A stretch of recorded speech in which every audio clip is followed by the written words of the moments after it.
convinces religious people that there's something we're missing. And I think we have to be sensitive to this. Absolutely. That's why they bring up, well, what about when has secularism ever built anything like Durham Cathedral, or Chartres, or devotional painting, or the music of Bach? But I think we have answers to that. I think we have answers to that. I mean, and you provide a very good answer to that. If there was secular patronage of the arts at that point, then, you know, one, we can't know that Michelangelo was actually a believer, because the consequences of professing your unbelief in that case was death. But two, if we had a secular organization to commission Michelangelo, you know, we would have all that secular artwork. Though, I didn't actually say that the corollary held. Which? I think it's true we can't know with devotional painting and sculpture and architecture that the patronage didn't have a lot to do with it. But I can't hear myself saying, if only you had a secular painter, you've done just as good work. Oh, no, I think I'm fusing you and Richard there. I think I can't, I don't know why, and I'm quite happy to find that I don't know why. I can't quite hear myself saying that Michelangelo, if he'd been commissioned to do the ceiling of a museum of science, wouldn't have produced something just as wonderful. In some way, I'm reluctant to affirm that, yes. I find it very, very easy to believe that. That could be a difference between us. I mean, with devotional poetry, where I do think, I don't know very much about painting and architecture and music, but, and some devotional architecture, like, say, St. Peter's, you know, it couldn't be done. I don't like any way. And knowing that it was built by a special sale of indulgences doesn't help either. With devotional poetry, like that of, say, John Donne or George Herbert, I find it very hard to imagine that it's faked or done for a patron. I mean, yes, I think that's fair enough. It would be very improbable people would write poetry but like could that it be done in the to spirit please of anyone. Well, I frankly think that's the only explanation. But in any case, what conclusion would you draw? I mean, if Donne's devotional poetry is wonderful, so what? I mean, it doesn't show that it represents truth in any sense. Not in the least. Well, my favourite devotional poem is Philip Larkin's Churchgoing. It's one of the best poems ever written. It exactly expresses. I wish I had it here. Well, actually, I do have it here. If you like, I can read it. But I wouldn't trust anyone who believed any more or any less than Larkin does when he goes to a wayside Gothic church in the English countryside. Who felt, I don't say believed, I shouldn't say believed, who felt any more than he does. He's an atheist. Or who felt any less, that there's something serious about this. All right, but... And something written into the human personality and as well as the landscape. Well, this brings us back to your I don't see that this is anything other than a special case. It says nothing about the truth of religion. I don't think this is see how this is anything other than a special case. Other special cases of which would be you just couldn't, I can't think of a perfect example of this, only by being lost at sea for 2 years in a boat and then surviving that's the only way you could conceivably have written this account. It could not be fiction. Or quit smoking. And it's glorious, wonderful art, and that can be true, and we just accept that's true. And Donne's poetry, only very extreme circumstances could make it possible, and we can be grateful, perhaps, that those extreme circumstances existed and made this possible. In his case, Right. But now you wouldn't recommend being lost at sea to everyone. No, No, I wouldn't recommend Death Be Not Proud to anyone either. It's a wonderful poem. It's a complete gibberish if you look only at the words. But it's the most extraordinary gibberish if you look only at the words. But there's an X factor involved, which I'm quite happy to both assume will persist and will need to be confronted. Right. You raised this issue, though, of whether or not we would wish the churches emptied on Sundays. And I think you were uncertain whether you would, and I think I would agree. I would want a different church. I would want a different ritual, motivated by different ideas. But I think there's a place for the sacred in our lives, but under some construal that doesn't presuppose any bullshit.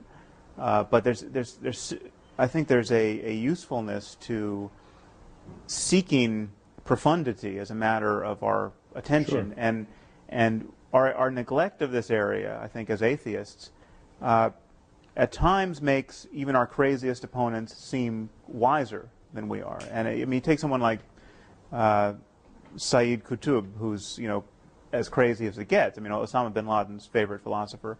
But he came out to Greeley, Colorado, I think it was, around 1950, and spent a year in America, and noticed that all his American hosts were spending all their time gossiping about movie stars and trimming their hedges and coveting each other's automobiles. And he came to believe that America was or the West was so trivial in its preoccupations and so materialistic that it had to be destroyed. Now, this shouldn't be construed as giving any credence to his worldview, but he has a point. There is something trivial and horrible about the day-to-day fascinations of most of us and most people most of the time. There's a difference between kind of really using your attention wisely in a meaningful way and our perpetual distraction.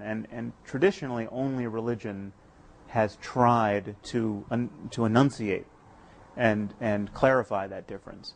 And I think that's that's a lapse in our. I think you've made that point, and we've accepted it, Sam. Yeah. And I think that's. I mean, as going back to the thing about whether we like to see churches empty, I think I would like to see churches empty. What I wouldn't like to see, however, is ignorance of the Bible, because you cannot understand literature without knowing the Bible. You can't understand art. You can't understand music. There are all sorts of things you can't understand for historical reasons. But those historical reasons you can't wipe out. They're there. And so even if you don't actually go to church and pray, you've got to understand what it meant to people to pray and why they did it and what these verses in the Bible mean and what this... But is it only that? Just the retrospective kind of historical appreciation of our You could more than just ancestors' appreciate ignorance? it. You can lose yourself in it just as you can lose yourself in a work of fiction without actually believing that the characters are real. But you're sure you want to see the churches empty? You can't imagine a variety of churches, maybe by their lights an extremely denatured church, a church which has ritual and loyalty and common cause and purpose, but and even music, and music, and they sing the songs and they do the rituals, but where the irrationality has simply been laundered out. Okay, yeah. So you go to those places for funerals and weddings and you have beautiful poetry and music. For group solidarity. Group solidarity to create some project which is hard to get off the ground otherwise. I think there's one more tiny thing. I mean, I haven't been tempted to go to churches, and that's a very, very small point. But I mean, one reason that makes it very easy to keep me out of it is the use of the New English Bible instead of the King James one. Yes. I mean, there's really no point. I can't say where anyone goes, and I can see how people stay away. Yeah. They've thrown away all the poetry, pearl richer than all their tribe. Absolutely. They don't even know what they've got. It's terrible. If I was a lapsed Catholic and I brooded about how I wanted my funeral to be, which is not something I would. Want the Latin Mass? Yes, absolutely. Well, but I mean, there's another issue there, which of course is that when it becomes I want a proper Tridentine.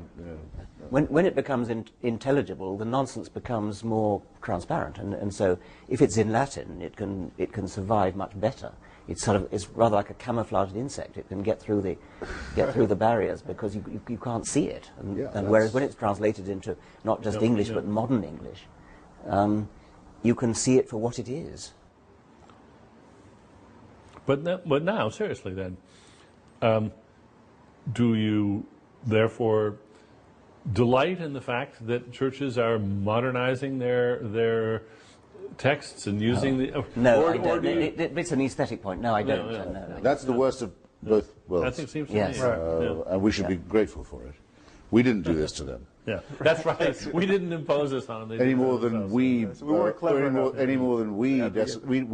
up Shia mosques either. Yeah. We don't blow up the Bamiyan Buddhas. Bamiyan Buddhas, exactly. We don't desecrate. We would be, for the reasons given by Sophocles and Antigone, we would have a natural resistance to profanity and desecration. We leave it to the pious to destroy churches and burn synagogues or blow up each other's mosques. And I think that's a point that we might spend more time making, because I do think it is feared of us. This was my point to begin with, that we wish for a world that's somehow empty of this echo of music and poetry and the numinous and so forth. That we will be happy in a brave new world. And since I don't think it's true of any of us, no, it's not. It's a point one might spend a bit more time making, that Yeah. the howling wilderness of nothingness is much more likely to result from holy war or religious conflict or theocracy than it is from a proper secularism, which would therefore, I think, have to not just allow or leave or tolerate or condescend to or patronize, but actually, in a sense, welcome the persistence of something like faith.